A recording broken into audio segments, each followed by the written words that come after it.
When mixing songs that have a wide dynamic range, how do you keep the quiet sounds from getting lost? That's a good question. Actually, a really good mixer makes sure that never anything is lost. We don't want to lose things in the hearing.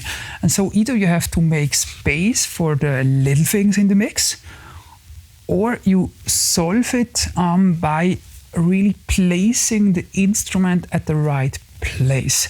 And I once said, and this is an important rule, no instrument can take the place of another instrument. This is very true for a live concert anyway. The guitar player could just not play in the snare drum, and the singer could not play in the grand piano.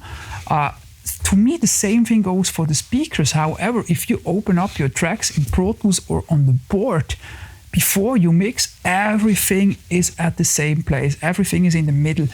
If you mix, if you're not really good yet, then usually it will be very difficult for you to really give a dedicated place for every single instrument. Now, we could have a super big drum, but it could be far away. That would be like the Led Zeppelin sound. Then something more little or small has place in front. Or whatever we do, we need to place it right. And then I would also automate it. Maybe something can be a little bit quiet or a little bit soft, but then maybe if another instrument doesn't play for a moment, you can bring it up. Sometimes you can shape the spectral balance of it. Maybe it doesn't need so much mids, but you can leave the highs and then you can have it a little bit louder. Sometimes you could pan it to the extreme, and then if something is really coming only from the left, it could be rather soft, but you still would hear it because it doesn't come from the center. But then the only rule is you need to have something on the other side that is kind of similar. So if you have a very soft ukulele, maybe, small guitar, then record it twice, and then you have one left and one right. And then you still could not use one. If you only want to have it at the left, and maybe there is a Fender Rose or something else at the other side. But if you just have those and you need both, you at least would have it. But finally, I think you need to find place for everything. And yet this is really the art of mixing. You can have loud parts, you can have softer parts, but they always need to be there. All the details need to be heard. Yeah. As someone who has recorded on large formats, how does that knowledge influence decisions on projects that are most simple by design? Yeah, actually, if you have large projects, I mean, I'm also a scoring mixer, and there nowadays we often get thousands of tracks to mix, and we just have to do this. You have to be organized, and you find ways to organize your session that you didn't think of maybe 10 years ago, and you just have to do it. And actually, if I have a small project, I'm extremely fast because I still benefit from the organization. We have a great template track, but then we also use SoundFlow. If you don't know that, Google it, a SoundFlow. With SoundFlow, you can create macros for Pro Tools, so you're very fast. So if I get a drum recording, I mean, in most recordings there is a drum, and I like to have the overhead on a stereo track. Earlier, I created a stereo track and I moved the two mono tracks to the stereo track. I deleted the stereo track. Then I had to make sure that I deleted the mono track. Then I have to make sure that the stereo track is in the same group, has the same color. Well, that takes up several seconds to do. Now I have just one button, make two selected mono tracks to a stereo track. And it does everything automatically. I have it in the same group. Automation is copied, plugin is copied if there is one. And so here we are just way more fast, basically with everything. And if I have a small project, like jazz is often a small project. And I can easily but I can easily mix an entire jazz project in one day because I'm so fast. And this is, I think the large projects help me to develop this fast mixing style. How do you pan orchestral instruments in a modern song, pop, ballad, rock, during mixing? I'm not really sure if the question is related to a real orchestra. I I hope it's like this. If you have a real orchestra that gets recorded somewhere, actually panning is defined in the recording already, because you have your main microphones and they see the violins wherever they are and the celli wherever they are. So if basically the violins are left and the violoncellos are totally on the right, which would be like a classical setting, then that's how it is in the pan. There is nothing I could do to bring the violoncellos to the same side as the violin one. If I would want this is just too late.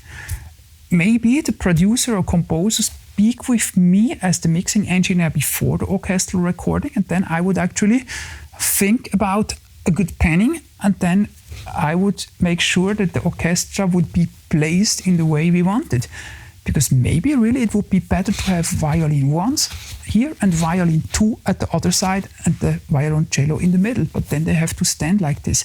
But if you record a big band or an orchestra, the panorama, the panning of the instrument is made in the recording, because the spot mics that you could pan are just very soft. The main mics is what is more important. Or maybe the question relates to a sampled orchestra, because today we can create orchestras in the computer. I don't want to be taken as too arrogant, but this is the point where I think you should not mix this. And I had some inquiries about mixing a jazz singer with orchestra, and then the orchestra was sampled. And when I heard this, I said, yeah, but I cannot mix. You have first to record the real orchestra. Why do you send me the demo? And they said, no, this is not the demo. We will release this with the sampled orchestra. And I think with that, you just ruin the career of the singer. Maybe the singer doesn't know. The singer was young. Producer doesn't want to spend money in this production. Well, then it's way better to just record with a jazz band, piano, drum, bass, and singing. Maybe have one violin, I don't know. But if you want to have an orchestra, take an orchestra. With a sampled orchestra or a sampled piano or whatever, whenever it is important what they do, you get nothing at all from sampled sounds. You just get no emotion. Or no, that's not even true. You even get bad emotion, because there is no interpretation. If you have the real orchestra, you have an interpretation. Where should the interpretation be on a sampled orchestra? They played just one note after one note for the sampling CD. They don't know what music will be done. You never have interpretation. You don't have the right legatos. Nothing is right. The positions are not right. Finally, it sounds totally dead, totally boring. It sounds like plastic. So yeah, to me it's very clear, if I get something with a sampled orchestra, I would not even start to pan. I would not take the job.